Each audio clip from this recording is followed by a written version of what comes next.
Boa noite. Está no ar o Band Eleições, já em contagem regressiva para o segundo turno. No próximo dia 28, Salvador vai escolher o nome do novo prefeito da cidade. Aqui comigo, o presidente do PT na Bahia, Jonas Paulo, e também o deputado federal Antônio Embaçaí, do PSDB. Boa noite.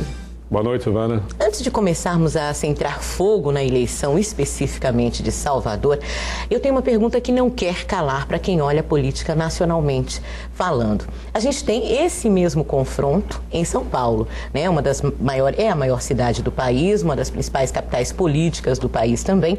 E eu queria saber se tanto a presidente Dilma Rousseff quanto o PSDB em peso vão poder dar atenção a Salvador com essa grande eleição acontecendo lá no sudeste do país. Bom, boa noite, Silvana, boa noite, telespectadores. Nós do PT temos clareza de que essa disputa de Salvador, como a de São Paulo, tem um caráter nacional. É uma disputa de projetos, é uma disputa das forças políticas que nos últimos 20 anos, onde se marcaram esse processo da transição democrática brasileira. No caso agora nós do governo federal já há 10 anos, né? E governando estado importante como a Bahia. Portanto, vão ser duas grandes disputas. Uma disputa na primeira capital e a disputa na terceira capital, em que esses dois projetos que vêm se confrontando vão medir forças. Logicamente, a eleição que vai polarizar certas atenções e preparar, pavimentar efetivamente a disputa de 2014. Nós não temos dúvida nenhuma quanto a isso. E por isso nossas principais lideranças estão envolvidas na eleição. A presidenta Dilma vem a Salvador, o presidente Lula vem a Salvador, o presidente nacional do PT, Rui Falcão, vem a Salvador essa semana. Enfim, para nós é uma prioridade absoluta essas duas disputas, somada com a disputa aí já com num outro viés, numa outra dimensão, que é a disputa de Fortaleza, que é a quarta capital hoje do país, sendo que lá é uma disputa dentro da base da presidenta Dilma. Deputado, e os tucanos? Bom, Silvana, mais uma vez, boa noite, presidente Jonas Paulo, amigos e amigas da Band. Eu acho que em São Paulo vai ter uma componente de nacionalização da campanha, porque São Paulo tem uma dimensão maior no país, com relação à sua economia, com a população, com as raízes do PSDB e também do PT, mas aqui em Salvador, o que vai interessar para a população é avaliar como está indo os rumos da cidade. Uma cidade que está mal administrada, Salvador não tem planejamento, não tem organização, uma cidade sem controle, uma cidade que convive com um acumulado de problemas e também vai avaliar o desempenho do governo do estado do PT. Aí eu pergunto para você que está me ouvindo, será que você está satisfeito com a segurança pública na Bahia e em Salvador? A violência urbana que cresce a cada dia? A questão do trânsito insuportável? As pessoas têm dificuldade para se deslocar? A saúde que não melhora? Então é uma situação realmente que você tem que avaliar os problemas do Estado e os problemas locais do município, né? Quem vai votar, que tem a consciência tranquila de que vai escolher o governante, né? O prefeito que vai liderar esse processo, que vai administrar uma cidade, tem que pensar assim. Não adianta você remeter para debate ideológico, porque isso não vai levar a nada. O que interessa à população é saber se vai ter médico, se vai ter remédio no posto de saúde, se o trânsito vai efetivamente melhorar, se a educação vai ter mais qualidade, se as ruas serão pavimentadas. É isso que interessa. O resto realmente é um discurso que vai se perder no espaço e não vai resolver o problema de ninguém. Portanto, eu acho que a decisão vai ser da consciência livre de cada morador dessa cidade, que é uma cidade fantástica e que merece melhor sorte. Quem fez uma avaliação do resultado das eleições aqui em Salvador percebeu que houve uma divisão, se não totalmente clara, o preto no branco, mas um cinza escuro e um cinza claro, em relação aos eleitores com menor poder aquisitivo e eleitores com maior poder aquisitivo. Os candidatos das coligações de vocês hoje estão atacando aquelas áreas que não são redutos deles, nas quais eles não foram tão bem? Acho que tem uma questão que precisa estar muito clara. Primeiro é de que, de fato, essa eleição, a discussão é a mudança dos rumos de Salvador. Um novo governo para Salvador. Aliás, esse governo que nos derrotou na eleição de 2008. Inclusive com o nosso adversário, agora do segundo turno, né, participando ativamente da eleição deste governo, que nos derrotou. O governo do prefeito que está concluindo o seu mandato de forma lastimável. Então nós temos clareza que precisamos pensar um novo projeto para Salvador. Aliás, nós nunca governamos Salvador. O PT nunca governou Salvador e é essa chance que nós estamos pedindo para mostrar justamente que é a nossa capacidade de gestão. A capacidade que fez a gente governar 4 anos a Bahia e ser reeleito no primeiro turno com a confiança de todos os baianos. Né? E também a confiança que tem das grandes lideranças nacionais e no projeto que nós estamos tocando no país, que impacta diretamente na vida da população, principalmente aquela população que nunca teve vez nem voz, daquilo que nós chamamos dos que mais precisam. Que, aliás, reconhecendo a eficácia da nossa forma de governar, sufragaram majoritariamente o nosso candidato agora na eleição no primeiro turno, o candidato Nelson Pellegrino. No segundo turno, né, logicamente, é uma nova eleição. E há uma questão que está posta de forma clara e nítida. E aí é nos segmentos médicos vai se dar uma grande disputa sobre que projeto nós temos para Salvador, para a sua economia, para a sua vida urbana, para o seu trânsito, a sua mobilidade, enfim, a sua integração à região metropolitana, que não dá mais para conceber Salvador restrita aos espaços da cidade, tem que se pensar de uma forma metropolitana. Aliás, até o candidato Haddad, conosco lá em São Paulo essa semana, colocou uma coisa interessante, que é a realização de um plano diretor de desenvolvimento da região metropolitana. Você fazer a abordagem não só das questões urbanísticas, mas também de toda a estrutura de serviço, dado que uma cidade como Salvador é uma cidade de economia de serviço. Mas Nelson então, Pellegrino ele está ou não indo em busca desse voto que não escolheu por ele no primeiro turno? Eu acho que sim, até porque é um voto que tradicionalmente esteve conosco.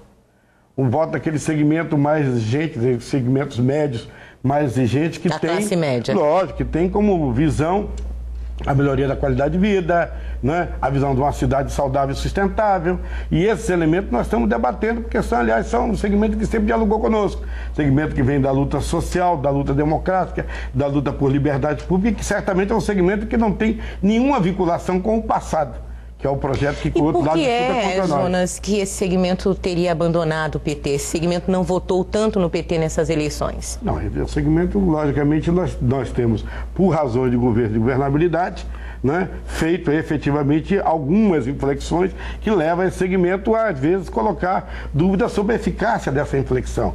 Mas nós temos clareza que quem tem projeto claro e muda o Brasil como estão mudando, e muda a Bahia como estão mudando, e tem conceitos claros de afirmação da democracia, da liberdade, do desenvolvimento, da sustentabilidade, não tem por que correr no debate e fazer esse debate franco, aberto, olho no olho com esse segmento, para mostrar a confiança no projeto que muda o Brasil, que muda a Bahia e agora certamente vai mudar Salvador.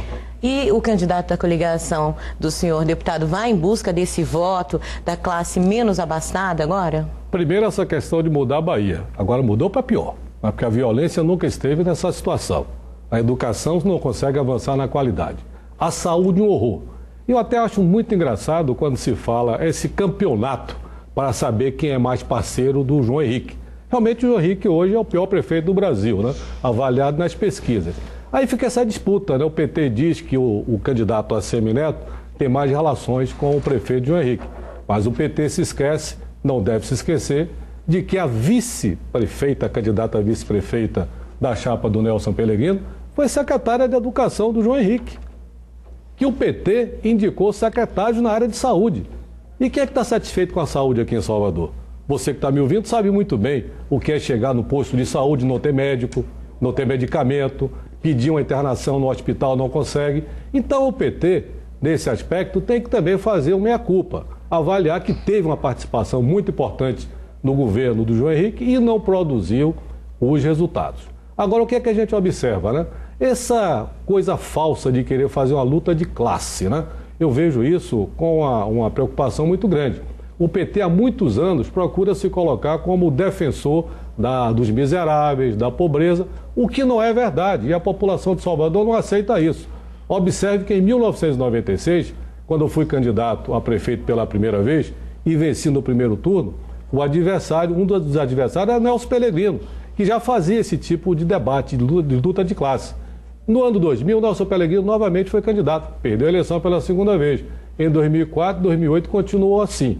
Então, o que a gente tem que caracterizar bem, Silvana, é que a população de Salvador, eu conheço, porque eu fui prefeito, sou deputado federal com a grande votação aqui na capital. O caráter das pessoas aqui de Salvador é o caráter generoso, solidário, de cordialidade, de harmonia e de convivência. Não é de separar, não é de dividir como quer o PT. O PT quer dividir a cidade. E a cidade não se divide porque as pessoas querem conviver em harmonia, com respeito. Claro que a gente tem desigualdade para combater. E se a gente olhar o nosso legado, foi muito importante. Se você observar que houve avanços sociais no governo do ex-presidente Lula, é inegável. Agora, você não pode deixar de reconhecer, como aliás a própria presidente Dilma, né, numa carta, numa manifestação para o presidente Fernando Henrique, manifestava-se grata a todo o avanço que foi ofertado durante o governo que nós fizemos, as transformações, as mudanças da economia. Isso é realidade, isso é história. Não adianta você querer olhar diferente, porque esse é o fato real.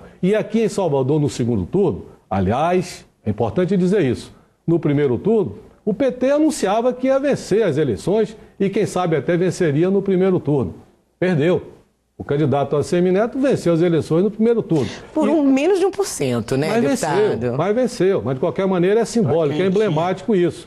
Para quem tinha 4,50 ter o resultado que teve, a verdade é que não venceu. Venceu quem saiu de 12% e chegou a 40%. Esse sim venceu, que foi Nelson Mas, por outro lado, também, Jonas, sim, mas o PT dizia na propaganda que já era a hora da virada, como se tivesse vencido. A grande virada do PT foi chegar ao segundo turno emparelhado com um candidato que contava a vitória desde o início da campanha no primeiro turno. Não fomos nós que falamos em vencer o primeiro turno. Quem teve 42, 43, 45, não fomos nós, pelo contrário. Nós saímos ali de baixo com 10, com 11, com 12, né? E chegamos na reta final. Aliás, o PT sempre foi assim. Na eleição passada também foi assim. Por que o PT é bom de chegada, como se fala? Porque tem militância, tem projeto, né? Quem sabe, até o verso do Tiago de Mello, quem caminha e sabe onde quer chegar, conhece o caminho e o jeito de caminhar. Essa é a forma que nós trabalhamos, sabendo claramente e confiando na nossa capacidade de mobilização. Agora, Jonas, o PT perdeu uma parte da militância dele, ou militantes ou adeptos, digamos assim, com o julgamento do Mensalão. Houve um afastamento também, você citou gestão aí, por conta do que aconteceu na greve dos policiais, do que aconteceu na greve dos professores. Você acredita que esses 3 fatos especificamente, eles tiveram alguma influência no resultado das urnas desse primeiro turno? Não é que tenha tido influência, agora impactaram o processo político, sem dúvida nenhuma. Né? Foram fatos, inclusive, que foram exaustivamente trabalhados pela mídia, contrária a nós, naturalmente. É o do processo político, não estou com isso reclamando. Mas para além do processo político, agora, fato, né? Não, mas para além do processo político. Porque nós fizemos, estou dizendo que a greve existiram e nós buscamos diálogo. Aliás, eu fui um dos intermediadores das 2 greves, conversei bastante e recebi, porque nosso partido tem compromisso. Nós dizemos sempre, o PT nunca vai virar as costas à luta social. E o seu presidente foi um interlocutor permanente com movimentos sociais durante a greve. Agora, obviamente que quem é governo atravessa as dificuldades que é enfrentar uma greve, um movimento social, e nós conhecemos o que isso significa. Até porque nós nascemos e viemos da luta social e sabemos exatamente qual é o conteúdo e qual é a natureza dessa disputa. Agora, acho que, de qualquer maneira, no geral, né, o processo nós saímos do processo vitoriosos, na medida em que, com todo esse cerco que nós sofremos, nós conseguimos chegar emparelhados no segundo turno e vamos disputar agora em condições de igualdade, certamente com muito mais condições de vitória, porque nós temos muito mais condições, o ambiente político é muito mais favorável à nossa vitória. Agora, lógico, reconhecemos o papel do adversário, sabemos da importância e da força que tem e, logicamente, que nós vamos trabalhar para vencer e vencer bem pelo significado, apesar que o meu companheiro, meu querido amigo Embaçaí, que é do PSDB, logicamente, valoriza a disputa de São Paulo, né, do que a nossa aqui, mas aqui nós estamos disputando contra o que ainda resta do DEM no Brasil. né? A luta do DEM aqui é pela sua sobrevivência no cenário político, né? E de tudo que significa o DEM, de atraso nesse país, de respaldo à ditadura militar, a tudo que representa, da ditadura civil de 40 anos na Bahia, e nós vamos enfrentá-lo com a certeza de que nós estamos trabalhando para avançar na democratização e nas liberdades civis no estado da Bahia, a partir da sua capital, do seu coração, que é Salvador. Em Baçaí, o mensalão e as greves, tanto da Polícia Militar quanto a greve dos professores da rede estadual, tiveram impacto, você acredita também? Acredito, mas primeiro dizer que esse caráter intolerante do PT de querer esmagar as oposições não é democrático. Porque na oposição, Jonas, você sabe muito bem, o exercício da oposição valoriza e qualifica o governo. Então não é razoável que aqui o presidente de um partido que hoje dirige o país proclame a necessidade de uma hegemonia, de esmagamento de um partido político. Eu acho isso um grave equívoco, que tem que ser reparado. Também não é razoável que o presidente de um partido venha aqui e ataque a mídia, como a mídia é responsável pelos movimentos grevistas. Não é verdade. Isso não é verdade. Que a mídia tem responsabilidade sobre o mensalão. Não é verdade. Observe bem, o governador Jacques Wagner, ele foi forjado no meio sindical, como grande líder sindical, e você sabe, enquanto governante, que em determinado período do ano, você vai ter o debate, o enfrentamento, as discussões com qualquer categoria. Agora, imaginar que uma greve de professores em um governo do PT, que se diz oriundo dessa categoria, tá certo? Permaneça durante 115 dias sem solução, e que hoje o candidato do PT, deputado federal, Nelson Pellegrino, na ocasião da greve, estava em Mar del Plata. Inclusive tem a manchete dele dizendo que os professores estão sendo injustos com o governador Jacques Wagner. Isso não pode ser esquecido. Isso é um fato verdadeiro. Essa questão do mensalão, por exemplo, eu assisti na tribuna da Câmara o deputado André Vargas, secretário de comunicação do PSDB Nacional. Do PT Nacional, ocupar a tribuna da Câmara e dizer que o que estava acontecendo no Supremo Tribunal Federal, na Corte, era um atentado à democracia, que não se poderia permitir que a TV Justiça veiculasse, transmitisse o julgamento do mensalão, porque aquilo é uma ameaça à sociedade brasileira. E isso é uma coisa que denota intolerância. Por isso que eu acho que numa democracia vai acontecer aqui em Salvador. Porque agora, Silvana, é um candidato contra outro candidato. Essas coisas de forças políticas é muito relativo no processo de decisão. O eleitor vai procurar ver quem é o melhor candidato, quem tem os melhores atributos, a melhor qualificação. E no debate que aqui vai começar aqui na Band, o debate como é uma tradição aqui dessa emissora. Quinta-feira, viu? Quinta-feira à noite. Já se vai ver com muito mais de nitidez os atributos de cada um. Observe que no primeiro turno, o candidato do DEM teve 5 minutos de rádio e televisão. O candidato do PT teve 15 minutos. E na propaganda, realmente, aí eu tenho que concordar. O PT é insuperável, porque faz uma propaganda de uma coisa que não existe. Uma coisa é a propaganda do PT, outra coisa é a realidade. Por exemplo, esse final de semana agora, quem sofreu na fila do ferryboat podia estar se lembrando. E a ponte, a tal ponte que o governador Wagner, em 2010, na eleição passada, anunciou de forma reiterada que ia construir uma ponte Itaparica, Salvador-Itaparica. Cadê a ponte? Tem alguma coisa sendo feita na ponte? Tem nada, aquilo foi usado na propaganda, que vai se repetir. Tem muita propaganda agora mesmo, e eu digo isso até, Jonas, agora mesmo, eu acabei de ver uma propaganda do PT atribuindo a mim, como deputado federal prefeito, a responsabilidade de ter cortado o metrô de 12 para 6 quilômetros.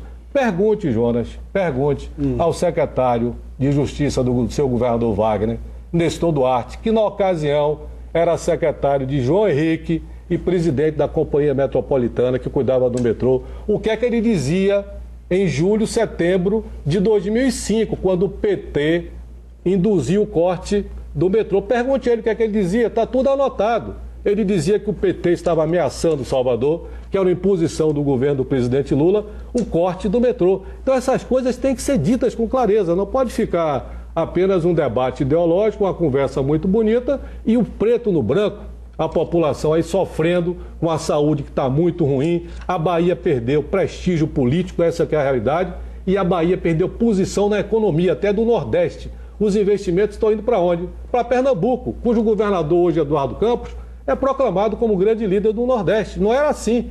A Bahia perdeu posição econômica, perdeu prestígio político e viu muitas oportunidades passarem. Jonas, eu sei que você quer responder tudo isso, mas... Não só isso, é que eu preciso primeiro dizer a Massaí, de que eu disse, inclusive, que reconhecia a força do adversário. Ora, o que eu estou dizendo é que o adversário representa as forças do passado. E Salvador quer olhar para frente, que é o futuro. E o futuro passa pela mudança que o Brasil vive, pela mudança que a Bahia vive, e eu vou mostrar em Baçaí, que ele sabe muito bem mais que eu, até porque ele ajudou bastante o governador Jacques Wagner, e ele sabe bem disso, a mudança de paradigmas, inclusive, da forma de governar, de se voltar o Estado, inclusive, para governar para o interior. Se governava esse Estado virado para o litoral, só voltado para a região metropolitana.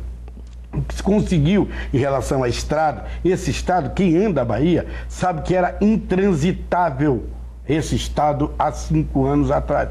Tanto das rodovias federais, nos 10 anos atrás, como das rodovias estaduais.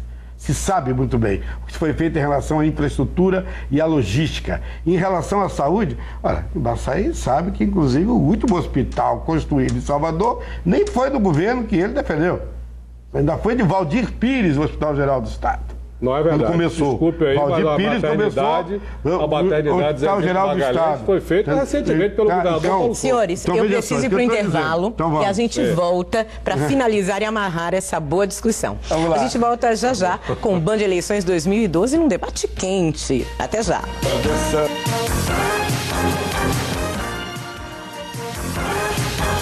Estamos de volta com o Band Eleições 2012. Hoje conosco o presidente estadual do PT, Jonas Paulo, e também o deputado federal pelo PSDB, Antônio Embaçaí. Jonas, você estava aqui fazendo a sua resposta, né, às colocações feitas pelo deputado.